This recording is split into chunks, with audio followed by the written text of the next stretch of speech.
जी अकील, आज के फैसले के बारे में थोड़ा सा बताएं, क्या उसके नुकात हैं और उसकी नाजरीन को जरा वो वाजे भी कीजिए, समझाइए भी। जी रज़ा रूमी साहब देखें, सुप्रीम कोर्ट ऑफ पाकिस्तान की जानिब से आज जो फैसला दिया गया है, ये फैसला कोई ऐसा फैसला नहीं है जिसे हम कह रहे हैं कि ये अचंभे की बात है कि जनाब सुप्रीम कोर्ट ऑफ पाकिस्तान ने इस जजमेंट को रिव्यू कर लिया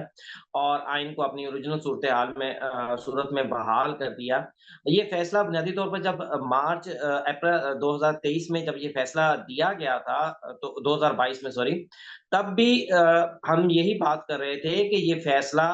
अल्टीमेटली, क्योंकि रीराइटिंग ऑफ द कॉन्स्टिट्यूशन है, तो ये फैसला बरकरार नहीं रहेगा। आज 2 साल बाद, 5 साल बाद, 10 साल बाद इस फैसले को रिव्यू होना ही है। तो ये फैसला रिव्यू होना कोई भी अचंभे की बात नहीं है, वुकला बरादरी हो या पार्लियामेंटेरियंस हो, सबकी जानिब से यकीनी तौर पर इस फैसले को वेलकम किया जाएगा। क्रिटिसिज्म सिर्फ इस चीज पर हो रही है कि ये फैसला कुछ ऐसा, काजी साहब के ऊपर क्रिटिसिज्म की जा रही है, इसको काजी साहब के साथ लिंक करके जो है वो क्रिटिसाइज किया जा रहा है कि ये फैसला ऐसे वक्त पर आया है कि जनाब काजी साहब ने जब जाने वाले थे। और दूसरी बात जो पाकिस्तान तहरीक इंसाफ भी कह रही है, वो ये कह रही है कि ये फैसला बुनियादी तौर पे हुकूमत को जो आईनी तरमीम लाई जा रही है उसमें सपोर्ट करने के लिए दिया गया है। देखें, इस सवाल के जवाब में मेरी राय ये है कि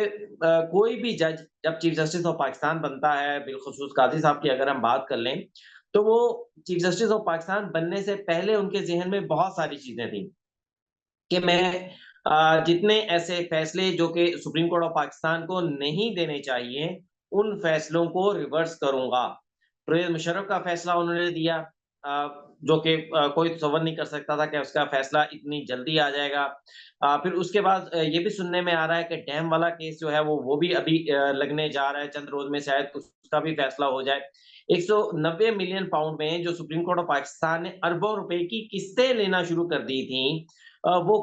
किस्तें जो है वो भी वापिस करने का उनकी जानिब से फैसला दिया गया। मतलब ये है कि वो तमाम फैसले जो कि भुट्टो रेफरेंस का फैसला भी उनकी जानिब से दिया गया।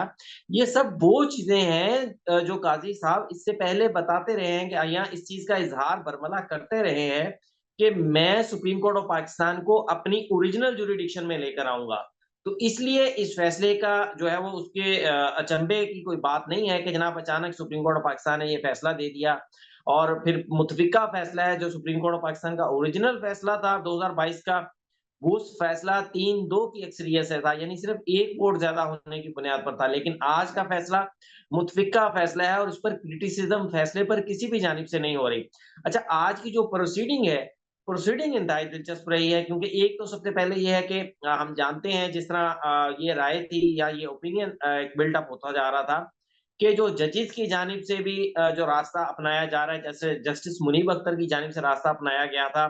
कि वो बेंच से खुद को अलग भी नहीं कर रहे